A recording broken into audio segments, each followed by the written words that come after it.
Terkadang subhanallah ada pengorbanan berat. Berpisah dengan meninggal, berpisah karena masalah dosa yang dilakukan oleh pasangan kita. Jelas haram. Kalau ada seorang istri hanya karena masalah suaminya kekurangan ekonomi mau berhubungan sama laki-laki lain, wanita apa ini?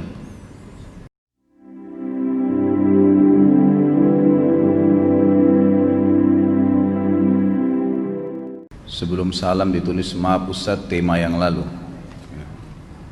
Baik. Sudah 11 bulan saya nggak punya kerjaan tetap. Nafkah yang saya berikan ke istri sangat minim sekali.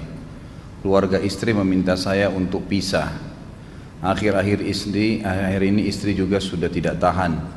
Istri saya bekerja. Sebenarnya kami masih saling menyayangi. Istri saya masih cinta sama saya. Ustadz, gimana saya menyikapi masalah ini? Apa saya ikuti maunya istri dan keluarga? Saat ini istri saya lagi didekati pria lain yang lebih mapan dan kaya. Salahkah saya kalau memukul pria tersebut? Karena pria itu telah mengambil kesempatan dalam kesempitan rumah tangga kami. Ustadz minta amalan atau wirid untuk melapangkan rezeki. Ini ada hubungannya sama tema nggak ini? Hah? Jawab atau enggak? Kasihan. Ya udahlah, karena malam terakhir ya.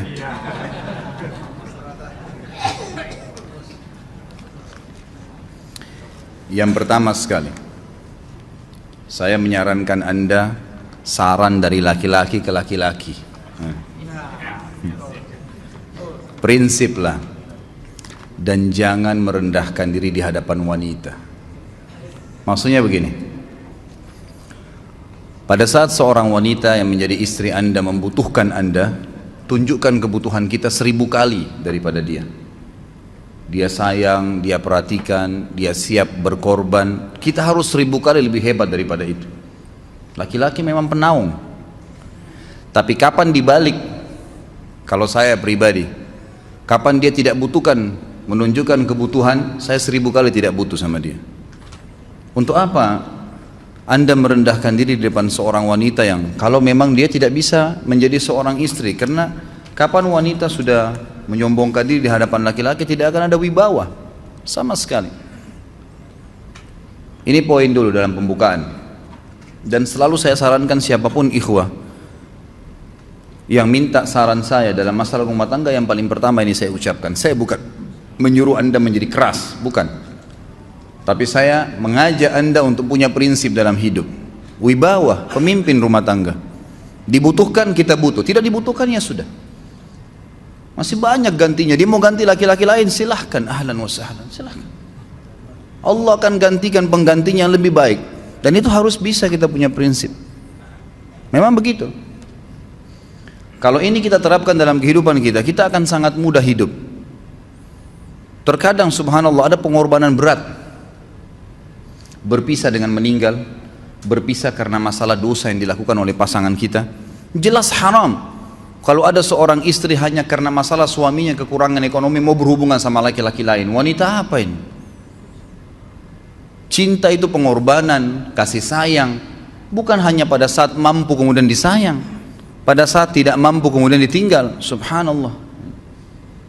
Hati-hati, hukum Allah subhanahu wa ta'ala berlaku. Akhwat yang jadi istri, ikhwah yang jadi suami, harus tahu pasangan kita itu punya Tuhan sebagaimana kita punya Tuhan yang sama. Dan Allah itu maha adil. Memang dalam kehidupan kita ada naik turunnya. Dan makna cinta adalah pengorbanan. Itu sebenarnya. Kalau hanya kita kantongnya lagi penuh kemudian disuka sama istri, pada saat lagi tipis, lagi masalah kemudian dia mau berhubungan sama laki-laki lain, na'udzubillah min dzalik. Wanita apa ini? Kalau saya tidak naungin. Kalau saya nggak naungin. Kamu mau sama dia silahkan, ahlan sahlan, silahkan jalan. Kalau saya, istri saya sangat tahu prinsip saya. Kalau kamu merasa ada laki-laki lain yang kamu anggap baik, atau kamu mau ingin memasukkan pendapat keluargamu dalam rumah tangga saya sehingga kedudukan saya sebagai suami tidak didengar lagi, silakan pilih keluarga kamu. Tidak ada masalah. Jadi jangan jadikan sebagai beban. Oh, nanti kalau pisah saya hidupnya bagaimana? Saya melarat. Ini kenapa ini? Saya mati kalau nggak sama dia, ya mati bener nanti. Gila kalau nggak nikah sama dia, gila kalau siapa ini kenapa ini? Keluar dari bingkai hidup itu. Seorang muslim itu hidupnya mulia. Dia dihormatin, dia menghormatin.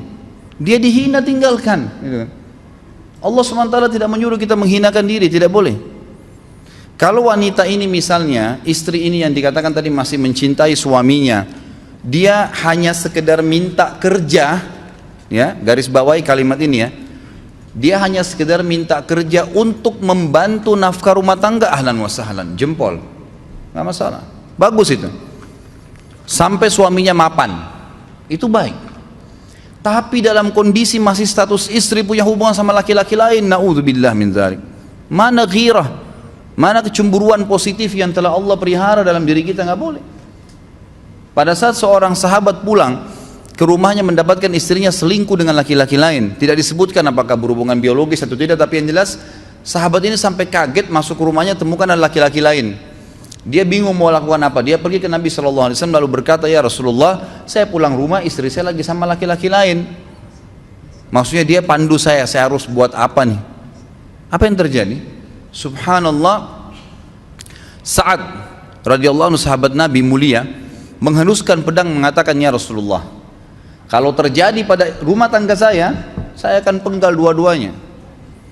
Dua-duanya saya penggal nih. Tapi di sini ulama bilang saat ingin menghukum kalau terjadi pada keluarganya dengan penggal ini, bukan maksudnya dia menghukum secara individu, maksudnya dia, saya ingin terapkan hukumnya Allah, dirajam, dibunuh karena mereka sudah menikah dan berzina. Hukum Allah terapkan, kemuliaan agama harus ada. Harus begitu. Seorang istri yang mau tinggal di bawah naungan kita sementara kita sudah berkorban di bawah terik matahari, sudah bekerja, sudah memilih dia dari sekian banyak wanita, kemudian dia mau berkorban, hormatin dia, junjung dia, lindungin dia, rangkul dia, gitu kan, bela dia, memang harus begitu. Tapi kalau masih dalam naungan, kemudian sedikit himpit masalah ekonomi lalu berhubungan sama laki-laki lain, naudzubillah, jangan dipertahankan, berbahaya sekali, gitu kan. Jangan Anda menjadi laki-laki lemah gitu. Saya kemarin ditelepon oleh dua orang sekaligus, subhanallah. Sahabat dekat telepon kepada saya, laki-laki. Ustadz, maaf mau ngomong sebentar. Baik, silahkan. Ustadz, saya ini, istri saya pulang ke rumah ke kampung ayahnya ibunya karena alasan mengurus ayah dan ibunya. Akhirnya saya sama anak-anak ditinggal di sini sendiri. Setiap kali saya panggil pulang, dia bilang, sudahlah saya nggak mau pulang, kalau mau nikah lagi silahkan. Dia bahasakan begitu. Bagaimana sarannya Ustadz? Saya bilang nikah lagi. Dengan tegas saya bilang nikah lagi. Kalau tidak terbuka pintu fitnah. Perempuan itu kenapa harus pilih orang tuanya? Tidak boleh secara syar'i, nggak boleh. Sudah menerima akad nikahnya seorang laki-laki, laki-laki itu yang dinomorsatukan di atas ayahnya, nggak ada alasan. Kalau suami izinkan boleh urus orang tua, kalau nggak diizinkan tidak boleh, nggak boleh. Bagaimana dia tinggalkan suaminya sama anaknya? Kaget itu saya katakan begitu. Iya, bahkan sekarang hukum poligami sudah wajib bagi Anda, nggak boleh, wajib sekarang. Ini ragu mau melangkah seakan-akan poligami itu dosa, padahal dia ditinggal oleh istrinya. Bagaimana bisa ini? Ada laki-laki seperti ini nggak punya prinsip, harus melangkah. Dia sudah dapat jawaban saya, dikasih ini Ustadz, teman saya juga mau bicara, masalahnya sama lagi. Ustadz, istri saya tinggalkan saya, Ustadz, kayak mau menangis. Sebentar, jangan pakai nangis laki-laki. Apa ini cengeng? Ditinggal wanita nangis, subhanallah. Orang nangis itu ditinggal meninggal Rasulullah SAW, ketinggalan sholat subuh berjamaah, itu nangis. Nggak jadi jihad, nah itu nangis. Ditinggal perempuan nangis, la ilaha illallah. Allah ciptakan perempuan lebih banyak daripada laki-laki. Ini bukan menurunkan martabat perempuan ya. Artinya harus seorang pemimpin itu punya wibawa, nggak bisa. Kalau nggak akan dianggap remeh nanti. Istri itu dinaungin, dilindungin, dididik, diberikan haknya ia. Berikan berlipat-lipat penghormatan sebagaimana dia berikan satu penghormatan, nggak apa-apa. Tapi jangan sampai menginjak martabat seorang pemimpin, tidak boleh. Akhirnya saya sampai bilang sama dia, akhi, ambil keputusan. Kamu mau balik sama saya berumah tangga di sini, atau kamu pilih rumah orang tua kamu? Oh saya pilih orang tua saya baik, saya ceraikan kamu sekarang. Assalamualaikum, tutup telepon. Selesai. Jangan lama-lama. Cengeng sekali. Udah sujud sama Allah, saya masih berat cintanya Allah. Ia minta kepada Allah subhanahu wa ta'ala. Ini gampang dihilangkan dari hati. Sebagaimana dia datang, dia bisa keluar. Gampang itu. Subhanallah ya, jangan terlalu mencintai dunia berlebihan. Kalau saran saya, kalau istri anda ini tanya baik-baik, kalau kamu bekerja hanya karena mau bantu nafkah rumah tangga sekarang, ahlan wa sahlan, silahkan. Selama pekerjaan halal, antar dia ke tempat kerjanya. Muliakan dia, jaga, jemput pada saat pulang, anda pembelahnya, begitu. Tapi kalau berhubungan sama laki-laki, ada subhanallah suami, depannya dia istrinya telepon laki-laki lain dan dia menerima itu. Mana ini? Dalam agama haram, wallah haram itu hukumnya. Nggak boleh. Itu namanya dayuth dalam agama. Nabi SAW mengatakan Allah melaknat dayuth. Kata sahabat, siapa itu dayuth ya Rasulullah? Laki-laki yang tidak punya cemburu terhadap pelanggaran agama yang terjadi pada istrinya. Gimana caranya? Nggak boleh dalam agama Islam, gitu kan? Makanya biasakan hati kita terisi dengan cinta kepada Allah SWT dan bukan cinta kepada manusia. Mencintai istri karena Allah yang perintahkan, mencintai suami karena Allah yang perintahkan. Jadi semua karena Allah. Tidak ada kata-kata hilang, tidak ada rugi kalau kita meninggalkannya. Jadi ini hal mendasar yang saya tahu, Allahu alam. Jadi sampaikan seperti itu. Kalau wirid apa? Saran saya adalah memperbanyak istighfar kepada Allah SWT.